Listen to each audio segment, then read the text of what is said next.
Polio சொட்டு மருந்து மையத்துல ரீல்ஸ் எடுத்ததுக்காக தாவேக நிர்வாகி நீக்கம் செய்யப்பட்டிருக்காரு. விருதுநகர்ல இந்த சம்பவம் நடந்ததற்கான எதிரொலியா இப்ப அவர் மேல நடவடிக்கை எடுக்கப்பட்டிருக்கு. விருதுநகர்ல போலியோ சொட்டு மருந்து மையத்துல ஆய்வு செஞ்சு ரீல்ஸ் வெளியிட்டிருக்காரு தாவேக நிர்வாகி. விருதுநகர் தாவேக மத்திய ஒன்றிய செயலாளர் முத்துவேல் அப்படிங்கிறவர் தான் இந்த ஆய்வை செஞ்சு அதை வீடியோவாக பதிவு செஞ்சு ரீல்ஸாக வெளியிட்டிருக்காரு. இப்போ இந்த நடவடிக்கையினால இவர் மேலே கட்சி ரீதியாக பதவி நீக்கம், அதாவது தற்காலிக நீக்கம் அப்படிங்கிறத சொல்லியிருக்காங்க.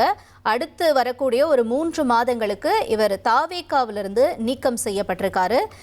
விருதுநகர் கிழக்கு மாவட்ட செயலாளர் இந்த நடவடிக்கை எடுத்து உத்தரவு பிறப்பிச்சிருக்கிறதா முக்கிய செய்தியை நம்ம பார்க்கிறோம்.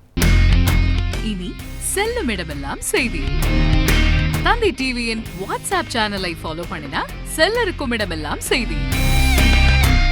இதோ QR கோட் இப்பவே ஸ்கேன் பண்ணுங்க, ஃபாலோ பண்ணுங்க.